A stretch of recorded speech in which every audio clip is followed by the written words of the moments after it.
Hello and welcome to Planet Critical, the podcast for a world in crisis. As most of you know, I'm also the co-host of Mongabay's newscast, and I recently recorded a wonderful episode with them that I wanted to share with you all here.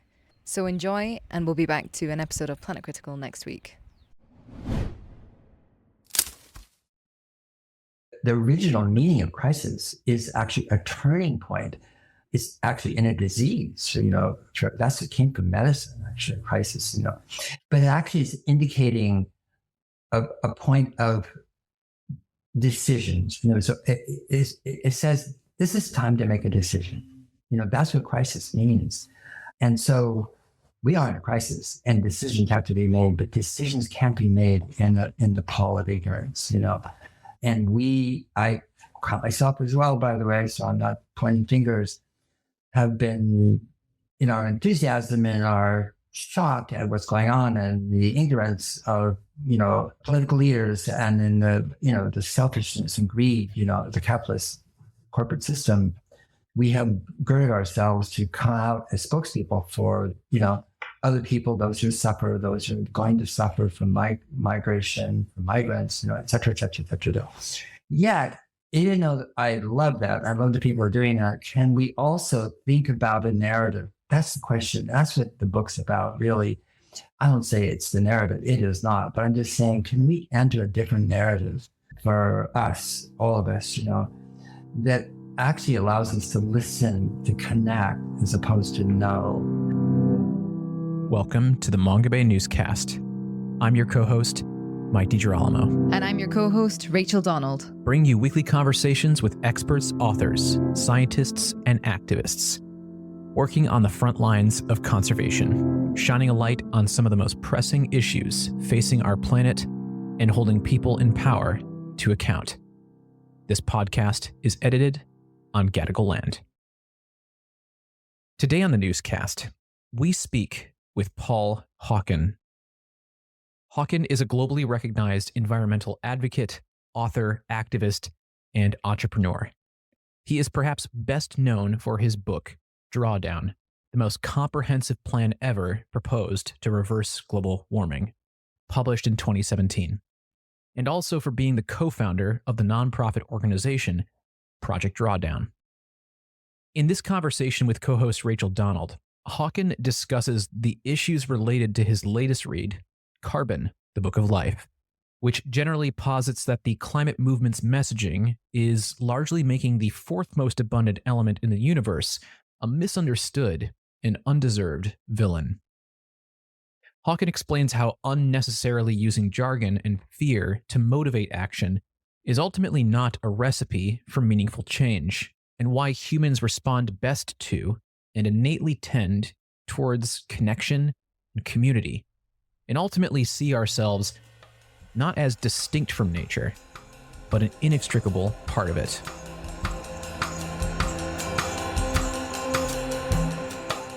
Paul, welcome to Mongabay. It's such a pleasure to have you here with us on the show. I'm delighted to be with you, Rachel. I'm totally delighted. Now, I've had the sincere pleasure of getting to grips with the book that you sent over that is due to be published soon, Carbon. And before we get into the interview, I just want to say that this is such an astoundingly lyrical, empathetic, considered sort of analysis and not even analysis, but sort of unfurling of the great complexity of the crises that we're in, and also Indigenous wisdom, and also science, and also just the sort of vaguely untethered feeling of what it is to be a human today, experiencing the sand shifting under our feet. So well done. It was so lovely. That's music to my ears because, as you know, I'm sure, writing is hard. It's not easy. And yet there's something transcendent about it. I think if you're writing in a receptive way, as opposed to reportage, reporter, here's the facts, no adjectives. And because it's about receiving, and there's two parts of that. One is that you're scanning to understand the zeitgeist of the world. Of what are people thinking? What's happening? Why are they saying this? Why are they doing this? What are they, retreating from? Why are they aggressive? What do they read themselves, and so forth. And so you're trying to write to the world as it is. At the same time, you're writing because the world as it is really screwed up. So there's that thing where you are trying to bring in ways of seeing, because it's all about seeing. It starts with how you see the world and see self. And so there's that iterative process of, looking out, looking in, looking out, looking in. And it's a very enjoyable thing, actually, but because it's a discovery always of the extraordinary people and science and discoveries and understandings and wisdom that's in the world today, as well as the perfidy and the selfishness, the greed, the hate, the delusion, and so forth. You're looking at it all, scanning it all, and trying to find a way through that. Mm-hmm. Another person, to say, "Hi, my name's Paul. What's your name?" And when you meet somebody you don't know, and it's because when you write, you're trying to meet someone you don't know. Yeah. That's beautiful. When you write, you're trying to meet somebody you don't know. When I lived in France in my early-ish 20s, mid-20s, I suppose would be more accurate. I was learning a language, right, for the first time as an adult. And I was really astounded to discover, after some time, that I could speak French pretty fluidly, definitely hold my own in a political discussion, but I couldn't really read it. And I could kind of write it, but I couldn't really read it.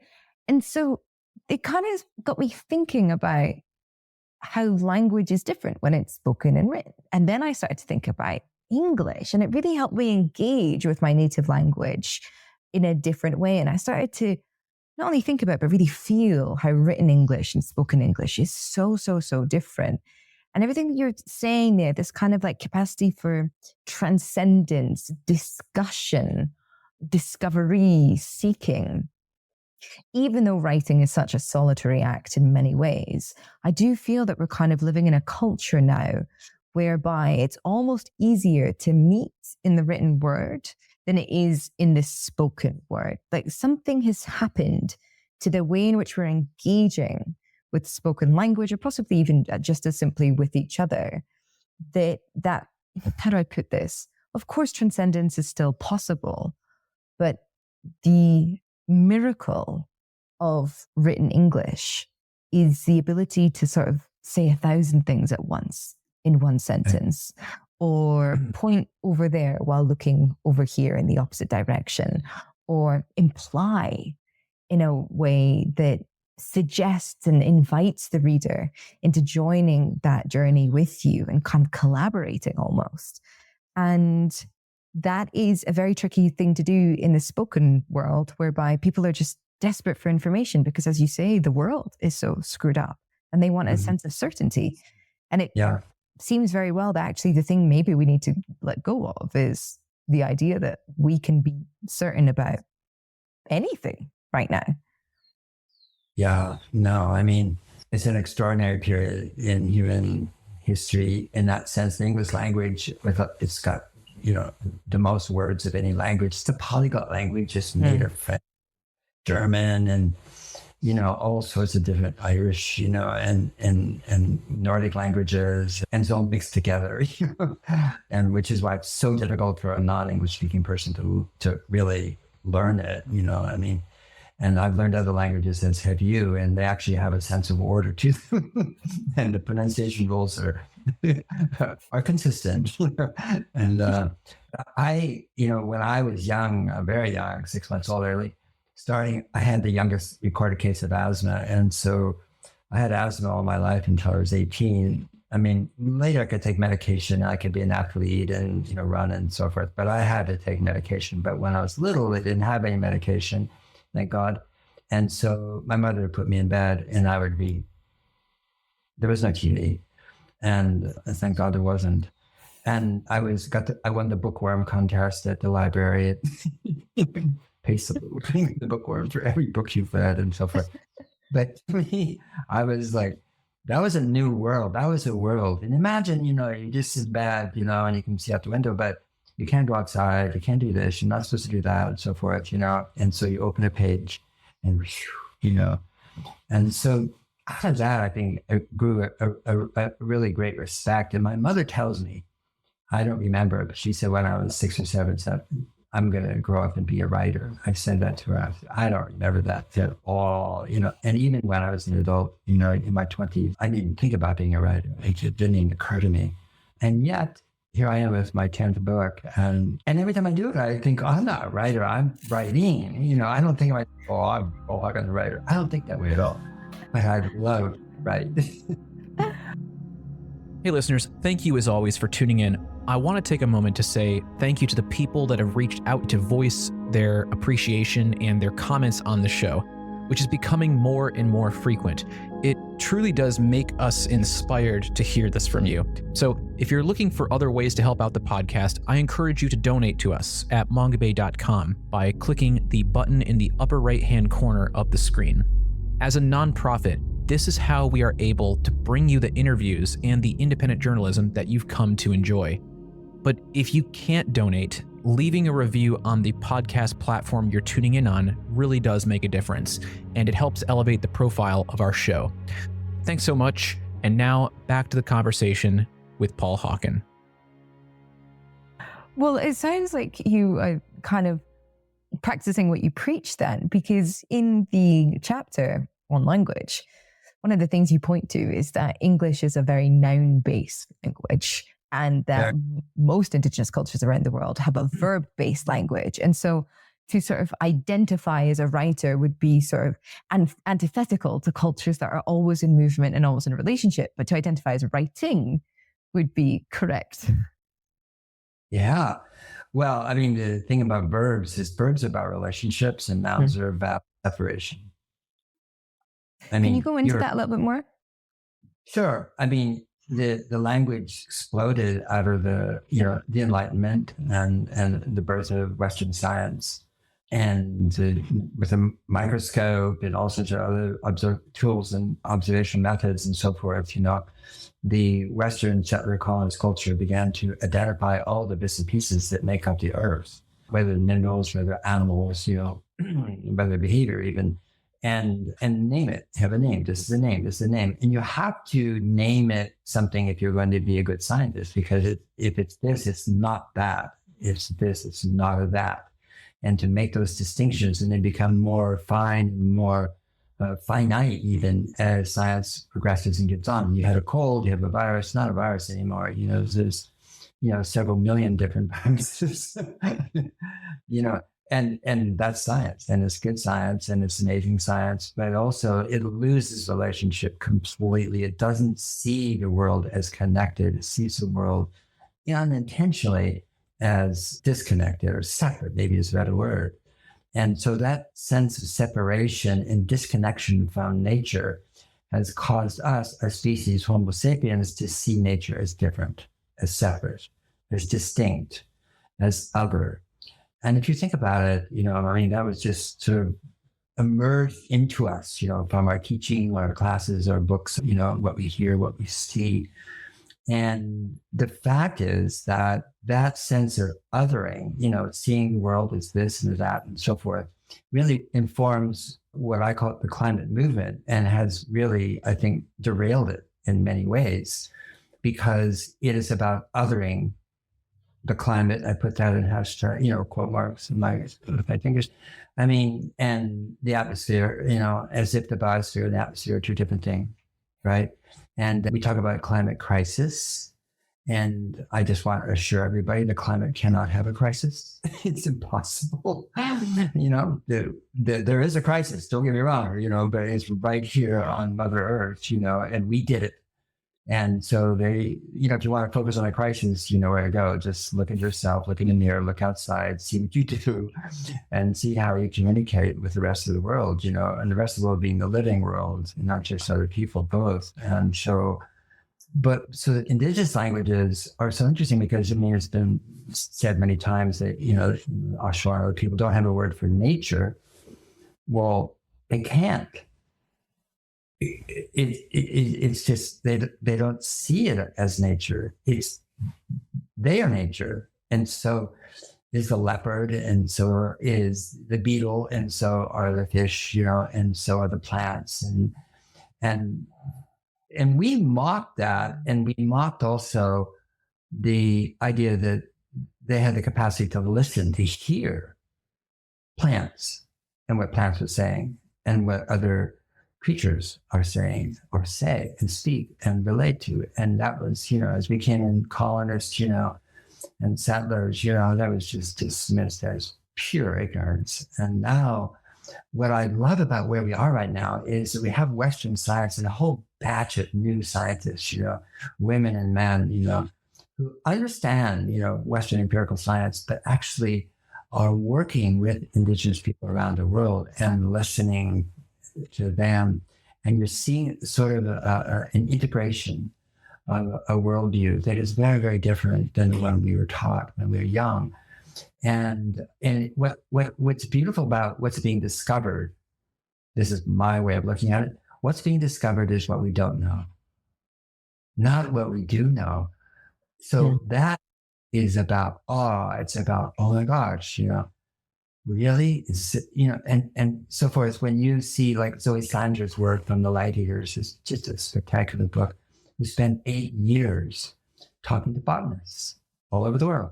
Really good botanists, but talking about plants, really, as botany, and describing these amazing plants and all that sort of stuff.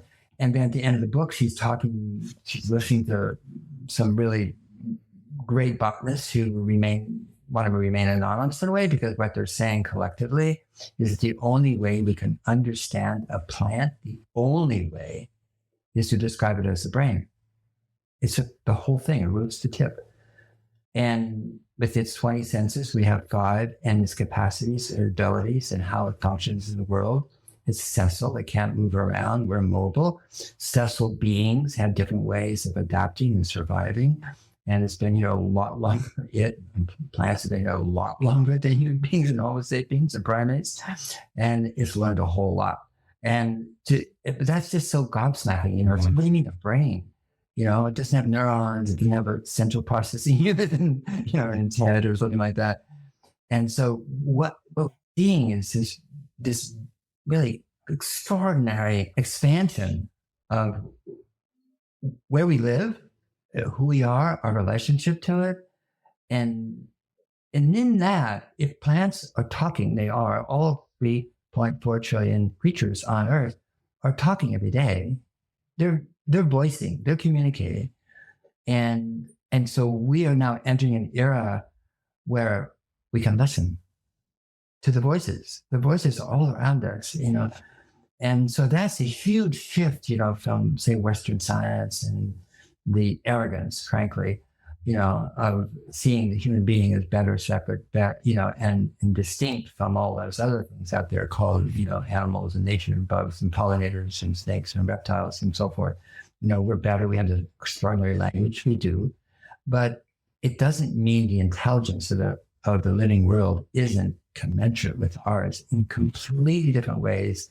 And somebody said, are we smart enough to understand how smart other creatures are? That's a good question.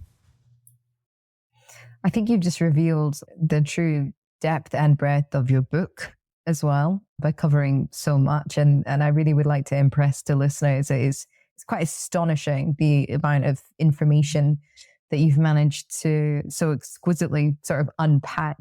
So many books would be about just one of the topics that you tackle. And yet each chapter is a wealth of both scientific information, Indigenous knowledge, analysis, and written really, really beautifully. Testament to how you've just spoken there. I kind of want to stay on the language bit, because you said that something that English has done, or scientific English, has othered the climate movement, or the climate movement has engaged in a form of othering with regards to communicating what the problem is. And I was really amazed to read about nounism in the chapter on language. And you spoke in particular about carbon neutrality and said that essentially, this nounism is revealing just sort of how disconnected we are to the reality of how things actually work. Could you explain what nounism is and why that is such a good example? Yeah, Nounism is naming, of course, but also once you name it, then you can verb it. But there is no such thing as carbon neutrality. There's no such thing as decarbonization. There's no such thing. This is scientific. This is science I'm talking about, not my opinion. No such thing as net zero. There's no such thing as carbon negative. There's no such thing as carbon renewable. And recently, and I saw your post on the energy transition. We're not in an energy transition. So we are using language in a way that actually alienates people because this is jargon. And look at, if I have a severe, illness or something and I have to be operated on and in a hospital and there's two surgeons, they're going to use jargon. It is very, very useful when you're doing something quickly and you understand it, you cut right through, you're not speaking complete sentences. Jargon is very useful.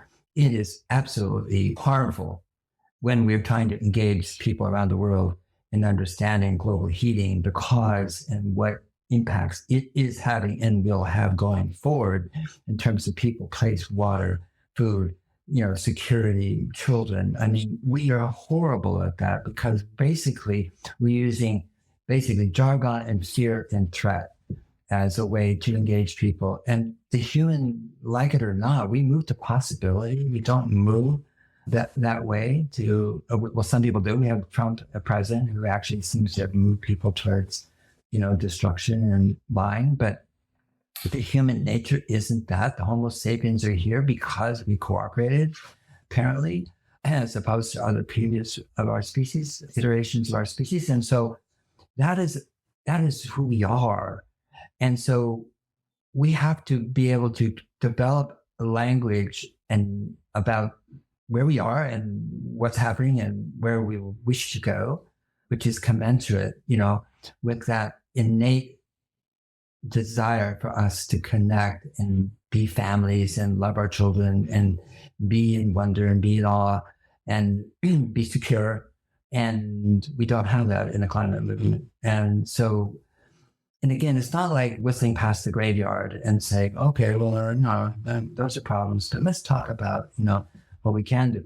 It encompasses that. It is aware of that. It is certainly hugely aware of it because people are being impacted by it every single day right now in front of us. But we have to create a climate movement that is actually the human movement. And the human movement is humans that are not separate and distinct from nature. The verbs fight, tackle, combat, climate change. Look at, these are male war verbs, okay? This, I say, it comes from my gender, and that comes from, thousands of years of war and fighting and combat and so forth. Like, we're going to combat that othering again. You can't fight, tackle, and combat. You're Don Quixote if you're doing that. You're just as fruitless, stupid, ignorant, and also off-putting because of that othering language. And the thing is, Rachel, othering the natural world, othering people, othering places, othering, is the cause of the problem. That's why we're in the situation we're in. And we've been selling the living world up to the highest bidder for 500 years since colonists descended around the rest of the world in their oak ships. I completely agree with you. Equally disturbed by the narratives, the language surrounding the movement. I'm very worried for the day when the public is sort of told that actually the things that were promised cannot be achieved, and that sort of taking the pretty meager breeze that we have anyway out of the sails of the entire movement. And I think that we have precedent for that. I'm going to use an anecdote as evidence, which I know isn't an evidence, but I think this will be a story that many people can recognize. But I had an encounter recently with a stranger, two strangers that became an 8-hour-long debate, two Canadians, and they have sort of shifted from, being sort of Democrat leaning, if you will, to, Trump leaning in the space of quite a short period of time. And one of the things that they referenced was COVID, in that we were told that X, Y, and Z was the case, that we needed to do X, Y, and Z and give up our freedoms and whatever. And then it turned out that the science was wrong. So if they told us this thing about the science, why should I believe anything about the climate movement? And I sort of, first of all, I mean, that was fascinating, but I worry about the future when people go, well, you said that we could be carbon neutral. You said that we could just transition to renewable energy. You said. So now why am I going to listen to you about anything else when it comes to justice? Because of course the climate movement is, and we are talking heavily here, Western climate movement, but even the Western climate movement is trying to pull in strands of justice, but it always comes sort of secondary to tackling or solving the problem. And so are people really going to, are we creating the conditions for people to care more about the rights of the world that they see as separate, or even other human beings, when they are going to feel like their freedoms are even further impinged and they were lied to? It's a recipe for disaster, I feel. Yeah. Well, I go back to first cause or first element.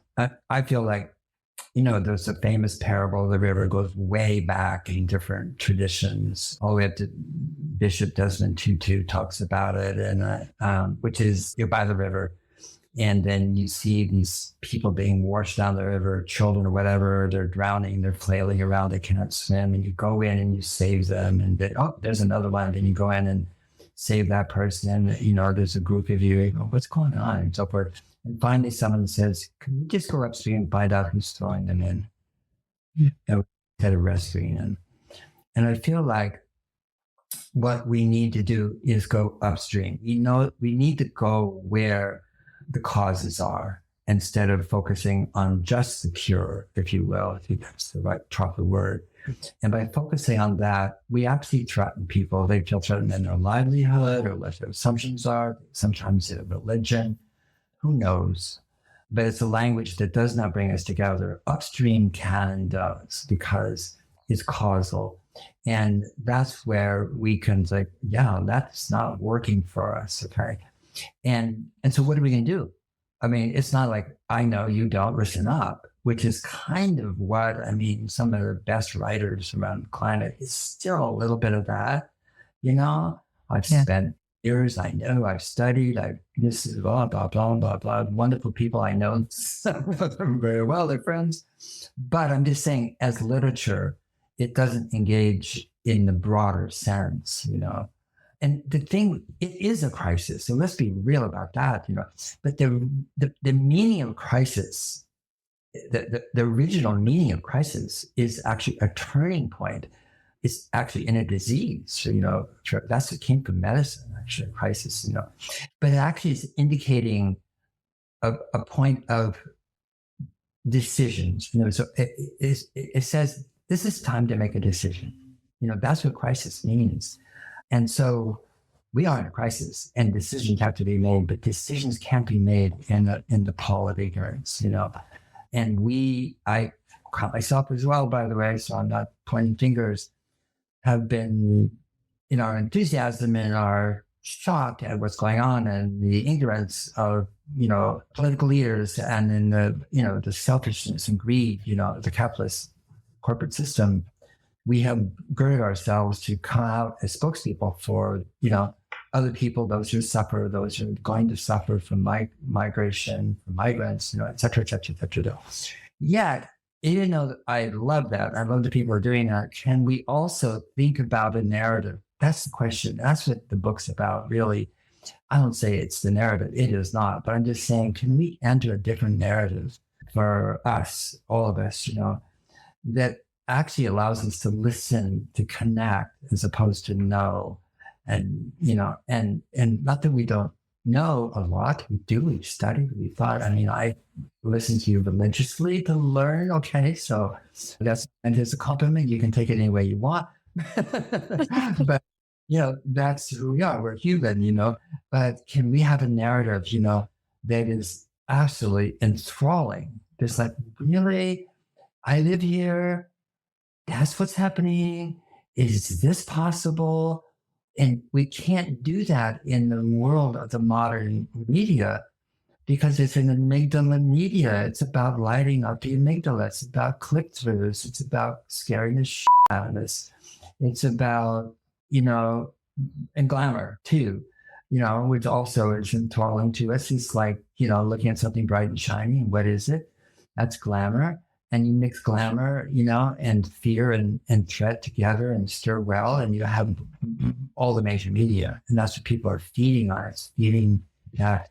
And so what Carter Book of Life, the subtitle was more important than the title in some ways, but the Book of Life is saying, guess what? There is an extraordinary world around you. It's talking to you, by the way, and you can engage with it. And what it's saying is fascinating. And I remember once meeting Ben Zander, who's a conductor, Boston Symphony, and he's conducting, and us watching. He was in a group of executives, actually. He was conducting them singing Happy Birthday. And it was actually, that story is funny because he said, is anybody here have a birthday today? One person raised their hand. He said, no, come on up, sit here. And he said, okay, let's sing Happy Birthday to Ralph, and everybody, happy birthday to you. It's like, these are Americans singing happy birthday to you, I'm just like, and then they finished the song and he said, do you think Ralph is going to remember that? And they said, everybody stand up. Let's do this again. And he picked up his invisible batons and said, I hit middle ear, whatever it was, a note and so forth. And then he conducted it. And the whole same room, same people, beautiful singing. They broke into harmony and it was like glorious. Same people, same song, right? So I asked him, Ben Zander, once what he did, not conduct like that. It's obvious. And he said, what I do is I listen to all the voices. And he said, leadership is listening to all the voices. And I never have forgotten that. And so I feel like we are in that situation. Can we listen to all the voices instead of being the voice? Oh, it doesn't, but listen, and that includes, the 8.4, million species and 3.4 trillion creatures that we live over, our Earthmates. I completely agree with you. I have been feeling since January in particular, and we all know what happened in January, a sense of overwhelmed would perhaps be the wrong word. I think I was in the camp that was pretty prepared for what was coming and had read up about it. And not so overwhelmed of like what the administration is doing, but a little bit overwhelmed of how the community is responding. Mm-hmm. Everybody's got an answer. Everybody's got an analysis. Everybody is like desperate to throw their 2 cents in. And it's making it very difficult to navigate a sort of cohesive collective response or analysis or understanding or whatever. And the effect is that we're drowning each other out, and there's sort of no sense of, collectivism, which is really important. It is the absolute thing that we need. And then I sort of see that as well on, exactly as you're saying, not just this desperate desire to kind of throw one's voice in the human world, but also with regards to the more than human world. There is almost no listening happening with regards to what do the other species, and I do use that word other, but what do our brothers and sisters who take their many forms want as well? What would be good for them? You talk about the Indigenous principle of thinking in 7 generations of the past and 7 generations of the future, and would this action be harmful or beneficial to that stretch of time and the people who inhabit it? And we also need to be thinking about that for everything that we share this planet with, and for whom now we share a responsibility towards because of the immense power at our disposal. And when I say power, I really do mean sort of energy supplies and the capacity to transform raw materials. And I have noticed in the research that I've been doing on the ground with communities who are responding to the crisis in some way and organizing, the communities that are the most effective are the communities that listen, that have a really clear conception of the web of life and themselves within it, and not being at the center of it, but in just in the way a kind of sphere is made, there being no center, no middle point, everything being at the center together all the time, essentially, all the points being center. And they are happier, they have more longevity, they are managing to withstand multinational pressures better. And also their analysis of sort of the global picture, what's going wrong, how we got here, is acute and decentered. It's colonialism, it's capitalism, it's human supremacy, it's, throw in some racism and sexism and all the different forms that these things take, violence, and then there you have it. And it's not even about the white man or the oppressor. It is about these systems that have sort of colluded in and of themselves to facilitate the dominance of one group over another, which of course has then spawned all of these ideologies. And what we need to get back to is a sense of kind of dismantling that hierarchy in every which way. And they make better activists. Having a real sense of feeling for the big picture provides the intellectual acuity to figure out the strategies that will last the generations. And I think that is so important to realize. When you listen, you're not taking time away from your own cause. You are adding to it. Because I'm in reading, dispatches, and I'm going, when I'm reading, I'm going, right on, sister. And what I mean by that is like people, I get, like, what can I do? Questions, I gave a talk last night at our club, and, what can I do, and so forth. And people care and they want to do something. And I said, all change starts with, if you're a human being, as a single person, not as a group. And one becomes two, becomes four, becomes so forth. It comes from listening and so forth, but it comes from community. Community is the source of change. And what we have is, obviously systems that are destroying the community everywhere and so forth. And so, but community starts with a single cell. A cell in our body is a community. It's got 10 trillion atoms in one single human cell. And it's a chemical thing going on in there. And it's pretty complex and no one really understands, no matter what they say. I don't care. And because inside the cell, our cells, is chemistry. It's a big chemistry get together of 10 trillion atoms, and carbon is the leader. It's the flow of life inside the cell. But the cell is not alive inside, it's alive outside. Okay, whoa, stop. Say that again. It's just chemistry inside. But in it, the whole cell is a living entity.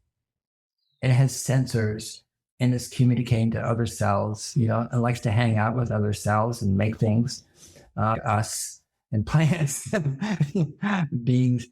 But that's all life starts as community. And that's community. And so when I said, go upstream, can we go upstream? So how does change originate? And your description of what's going on and the capacity and ability of groups, tribes, cultures, villages, et cetera, they're different nouns, is just exquisite, because that is exactly what is happening. And that's the only way, because we are seduced by the idea that there is a top-down solution. Yeah. That if people get together, if all these leaders, if all these environmentalists, if all these scientists, get together in Azerbaijan or Brazil, and the conferences, the parties, and they hang out, and then they get together and work all night long before the last day to hammer out an agreement that is never going to be actually acted on. That somehow this is the way forward. And the thing is, nature is not top down. No top down solution works for nature. And so we're pursuing this illusion, of control, of vectors of change. And when you're chronicling, and right now, and again, we've never met, but I can tell you, I have met you in that sense, because I read it and going, yep, yes, sister, that's right. Mm-hmm. But you're just getting a dimension, but that's for the whole world. People think nothing's happening, restore, without the E.eco, which is ETH in the Crowther Lab, has 250,000 examples of people restoring life on Earth. What? It'll never make the New York Times. It'll never make, Financial Times. It'll never be in the Guardian. It'll never be, because each one of those small things is not a story for a year, but it is the story. And that is that humanity is actually emerging to restore life on Earth, and to heal those distinctions and separations and dichotomies that have made our life miserable. Yeah. Oh, this is just so lovely. I was expecting a lovely conversation based on reading the book, but this is really, I think exquisite is the right word. And I think we're sort of gliding from lily pad to lily pad, if you will, and sort of feeling the roots of it through the soil deep into the earth beneath. And I'd be happy to be a frog, by the way, if I was going to lily pad. Yeah, right. And I think we should move round to, and maybe this would be a really lovely final point to kind of wrap up everything that you've been saying. But the title of your book is Carbon. Carbon is the element of life, and it has been utterly demonized as the villain of a story in which human activity has destroyed much of life's carrying capacity and ability to renew itself on Earth. But instead of, point our fingers to ourselves or get to grips even with a lot of what you've been saying, such as the problems of our language and the fear that hounds and snaps at our feet living in this culture of competition, we said an element is the problem. And we will do mad things like remove it from the air, although that's a linguistic fallacy, let alone a physical fallacy. What happened? Why have they done this to carbon? Well, carbon is the only element that, in chains can store energy and have memory. Oh, it's called DNA. It's called, metabolism. And no other element can do that. And so what we have done by isolating it and really look at a carbon atom from the physics point of view, it's basically, electrons, neutrons, and protons, revolving around basically nothing. But huge magnetic force, which little subatomic particles come in for millionths of a second, dash in and out. Honestly, there's nothing there, but there is,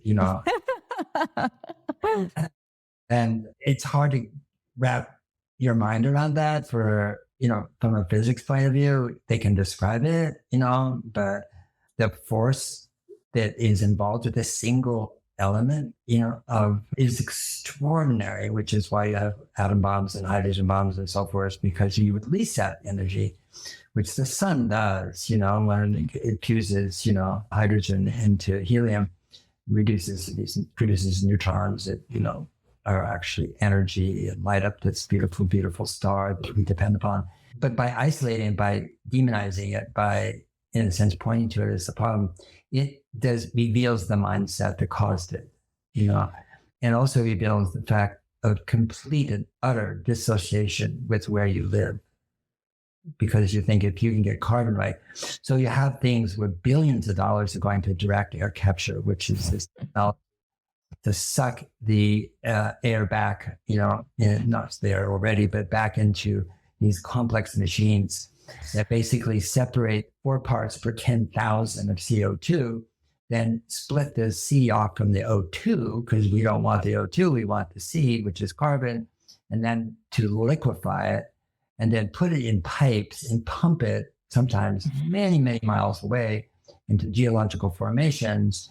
And, okay, now, and even the IPCC, Rachel, says this is an important part of solving, the climate crisis in quote marks. And that's, okay, got it. Now, what is CO2 in the atmosphere? It's the product of combustion of coal, gas, and oil and wood.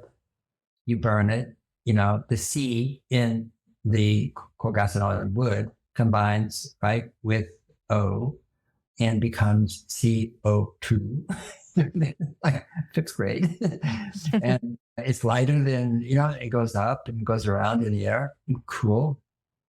And, so the idea that we can take that CO2, which is it's the product of entropy. It is entropy. When you burn something as ash, that's entropy. That's the second law of thermodynamics. Energy goes in one direction, doesn't go back and forth. And so what we're saying is that we're going to set up these machines. The idea, the proposal is 20 million machines in the world that run 24/7 to the year 2100 that are taking this air and transforming it into liquid carbon and pumping it away, or maybe making something out of some of it. Okay. Carbon fibers for 747 Dreamliners, whatever. But it takes a lot of energy to do that. And that energy, whether it's so-called renewable or, wind turbines or, solar panels or this or that, also produces entropy. Of course, it's the law. So we're saying we're going to use entropy to fix entropy. And if you're a physicist, you're laughing your head off, because that's like saying, we're going to take, like, I'm at your farm, I'm seeing cow patties everywhere from your cows. Let's take these cow patties and make a cow. Like, that is what direct air capture is saying to the world, and getting billions of dollars. Mm-hmm. That's such a good analogy. That's what happens when you think of carbon as a thing instead of flow, because carbon is really a flow of life itself. And so, but that could only happen. That's kind of the madness of science. Science can be really, really crazy, stupid, with all due respect. And it can be brilliant. And that's the madness of it. We're seeing it in BECCS, bioenergy carbon capture systems, to plant an area on the earth, that's as big as India, with, it can be switchgrass, it can be trees, it can be brush, basically cellulosic plants, and then cut them down, burn them for energy, for renewable energy, and then capture the carbon that's coming out of, the power plants that are burning, and then replant again, and so forth. This is called BECCS, bioenergy carbon capture systems. And again, it's like, you're saying we have to burn the size of India, in sequence every year for the next 100 years in order to save the planet. Yeah, it's crazy. This is the Intergovernmental Panel on Climate Change. Scientists from around the world. This is consensus view. And what I would say to that is that there's no such thing as consensus in science. It is not consensual. That's not science. I mean, those poor scientists have huge forces pressing down upon them and penetrating their research and shuffling around the conclusions so that the, governments themselves can then come to a consensus. So that is a profoundly astute analogy that science is non-consensual. Paul, you and I could talk all day, I think. And I hope one day we will have the chance. But I think but I think we should leave it there for now. Can you tell everyone when your book will be out and when they can buy it? Yeah, you can buy it now. It came out 2 days ago, actually. Of course. Hey, congratulations. That's amazing. Yeah, it came out. And it officially comes out in Anzac, Australia, New Zealand in a couple of months, and then in the UK in August. So, it's being sold around the world already. People are buying it from different countries, but that's when it comes out. And then it's followed by 2 more books. We can talk about that offline. It's actually, it's meant to create kind of a trilogy. Some people say, well, Drawdown and then Regeneration, this is a trilogy. And I think that's true in a way. But actually, this is the beginning of a trilogy. And, at my age, that's probably the best I can do before I go. And like, yeah. Anyway, I just say thank you, thank you, thank you. I really mean that. I'm not just because I'm appearing. I'm saying thank you all the time. And I never thought I'd get to appear with you at all. So it wasn't like that. And to be with you, to see you, to meet you and listen to you, it's really such a treat and such a treasure. Thank you. Thank you so much. It was such a pleasure speaking with you. You've got my brain going off on all sorts of things, and I'm pinching things to reference in my own work. So expect to see your name in ink. This is really astonishing. And as I said, your book is really astonishing. And I thank you for what you've done. It's a tremendous feat. And I think it is the words that the world needs to read right now. So thank you for your work. Thank you, Rachel.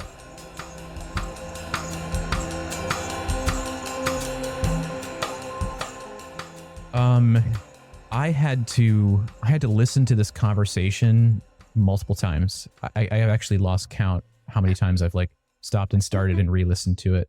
But I had to listen to it a lot. So for you listeners that are listening to us talk right now, I encourage you to do the same thing. Go back and re-listen to this because it's just a lot of information to take in. And the things that Paul says, I think you should turn it around in your head and look at it and examine it. I certainly had to. Yeah, I didn't make one note on this audio. I'll say that much. I didn't insert one note. And that was because I was going back and checking and everything that was said.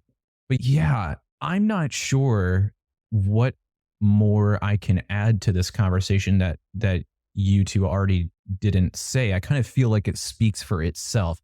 This thing about like, unnounism was something I thought was really interesting. And like, we have to call things, names because it's useful in like a scientific sense, but it can also alienate people. And I thought that was a pretty good point. There is this video campaign that was of comedians explaining scientific stuff to people in like, in pretty like, straightforward, no nonsense type terms.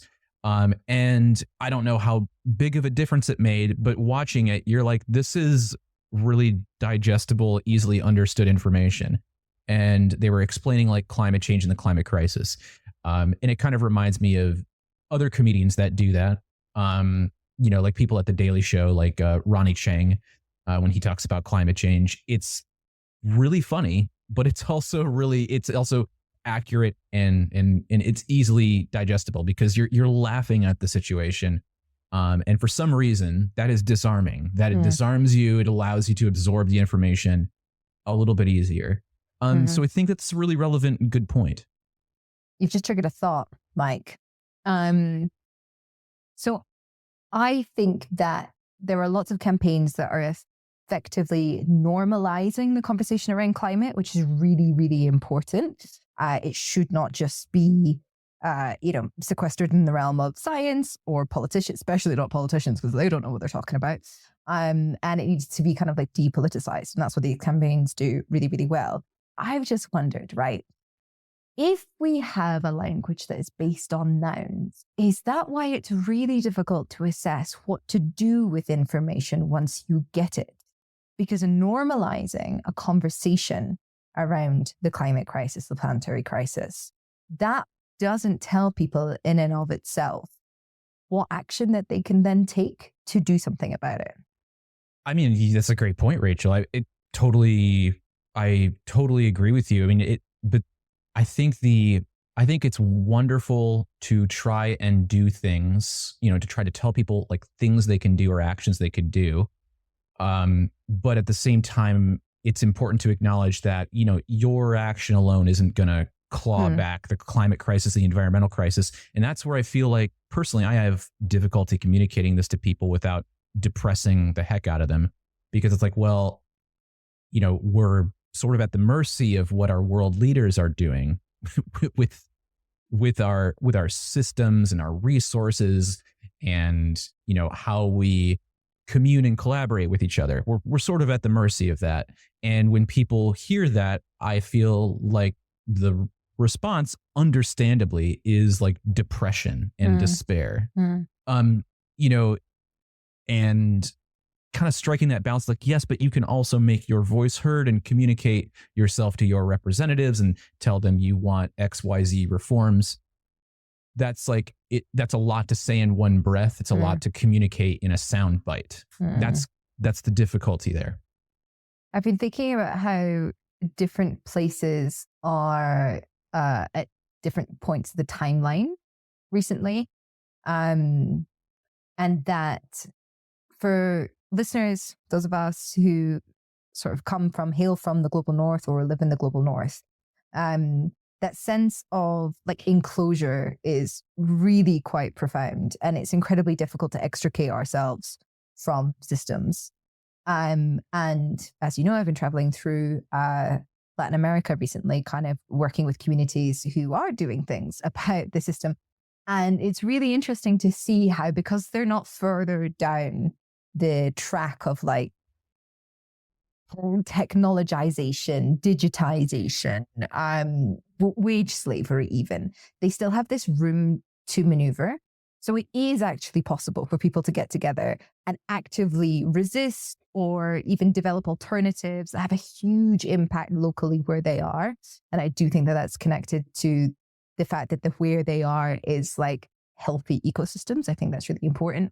Whereas for the majority of us who kind of exist in like either urban areas or not even urban areas, but, you know, rural areas that have been absolutely sort of dominated by and extracted from by these systems of extractivism and capitalism and exploitation, how like with the disappearing of the territory comes the disappearing of the language for alternatives, and like the disappearing of action that one can take to do something. And I don't really have an afterthought of that, but just that's something I've been considering recently, sort of comparing the like different communities' capacity for action. And it might be really surprising for people to learn that, you know, folks with much less resources than them are actually achieving amazing things that are still kind of only dreamt about in parts of the world where we might be incredibly like financially wealthy, but pretty short on ideas. I mean, this is an excellent observation, Rachel. And I think it just goes to show that for those of us who live in wealthy industrialized nations, it's really important to decenter ourselves from the conversation and look broadly at the world in the different stages that different nations and peoples are in and ask ourselves these questions. Like, for example, I did an entire podcast series on the island of New Guinea. New Guinea is, you know, in a spot where it is 70% roughly forested. It's mostly forested. And, you know, the people that live on the island, you know, do need critical life infrastructure that us in wealthy industrialized parts of the world enjoy. How they go about building that infrastructure, though, is a bit of a fork in the road and can be done in ways that don't become a net negative on the environment. They're in the spot where they can choose to do it differently than, say, we did in the United States.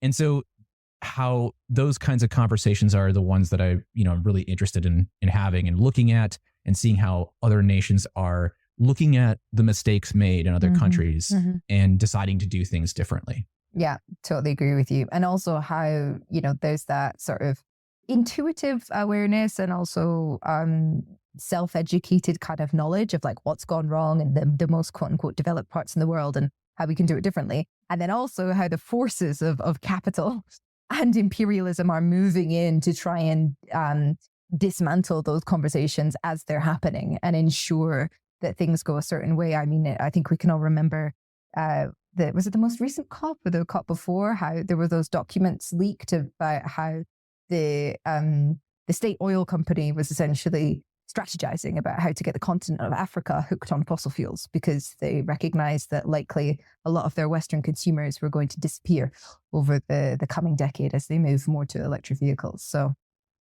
there's a lot of forces at play in the world, aren't there? Indeed. I don't know if I have much more to say than has already been said. I was going to mention something about the English language and nounism, and it presents like this inherent sort of like barrier challenge to science communication. I just think that that is like a feature of it. And it makes for what should be a nuanced conversation harder to have in some regards. Yeah, But I completely agree with you. again, like you said this well, there's not much more I can add to it. Oh, I did want to say this. I might cut this out of the audio, but I wanted to get your opinion on it. So there was like a study done.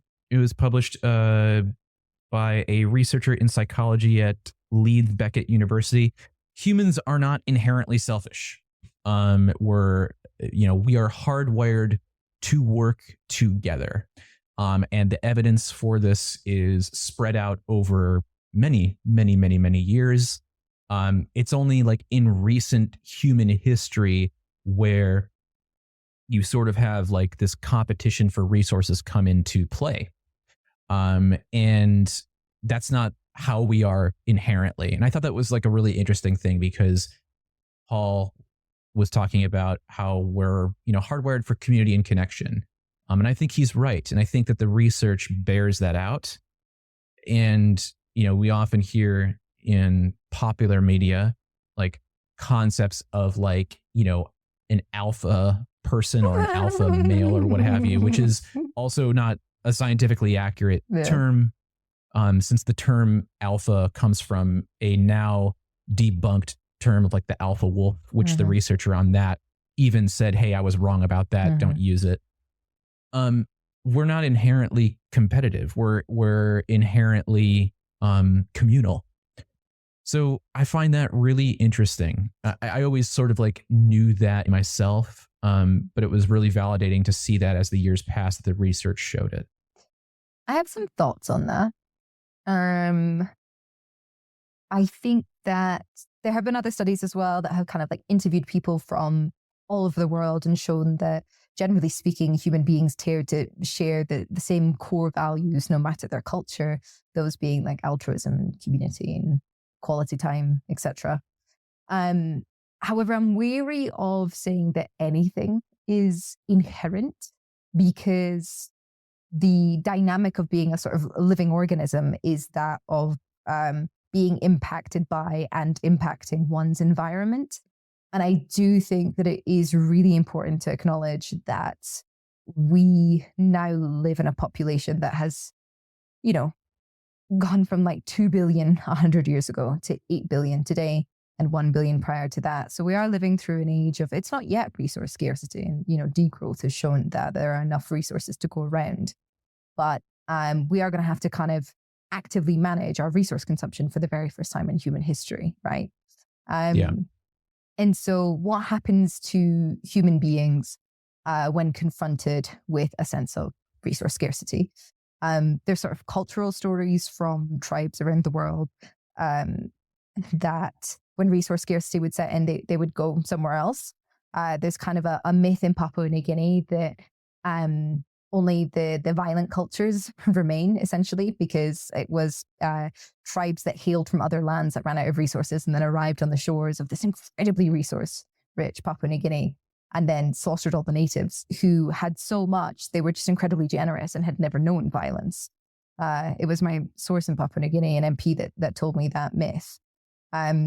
So I think it's one of those things that, like, when looking at the data, yes, wonderful, that's a story that we need. We are empathetic, we are generous, we are altruistic, but also the conditions of our environment impact our behavior because we're living beings. Yeah. And so how to then take those lessons and think about, the coming decades. Yeah, no, excellent point, Rachel. The researcher that wrote about this, which I read in the conversation, actually pointed out that there was a situation where a group of apes were like sort of given these harsh conditions, not given, but they encountered harsh conditions where their resources were scarce and they were competing with another neighboring group of apes, and they all fought with each other. Yeah.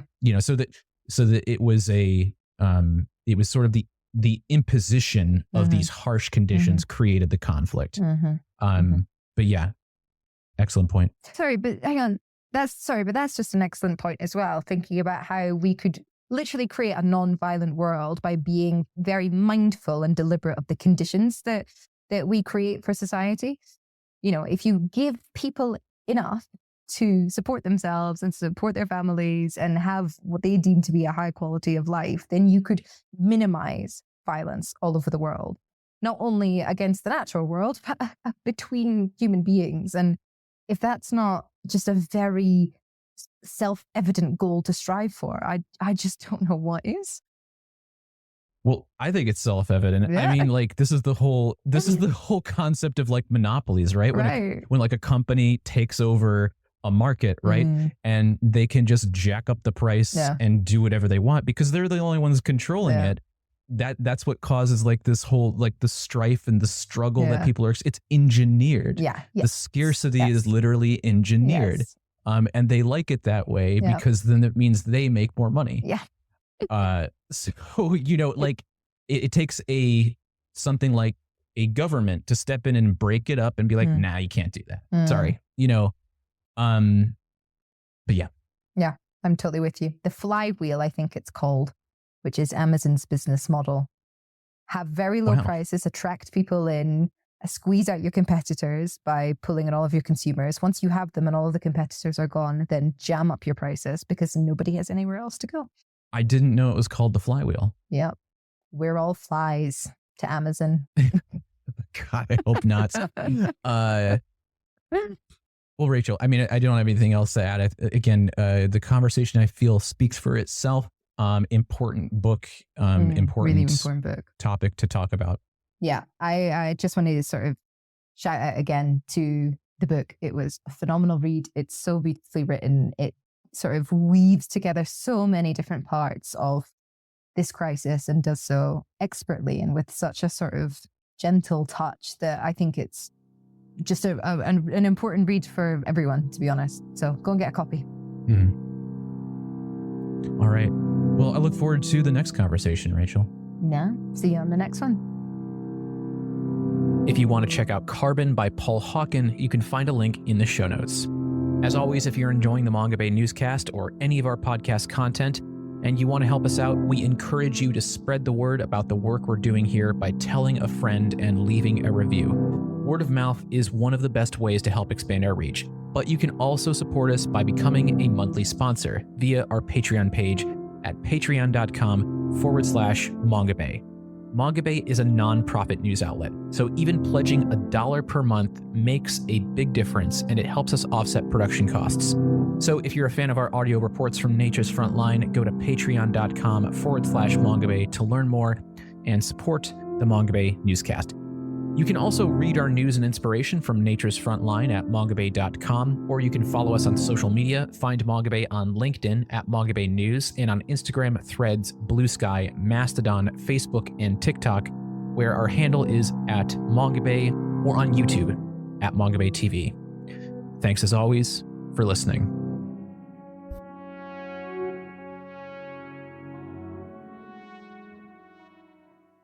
I hope you all enjoyed that. Planet Critical will be back to its regular programming next week. As ever, thank you to everyone for listening and for coming on this journey together.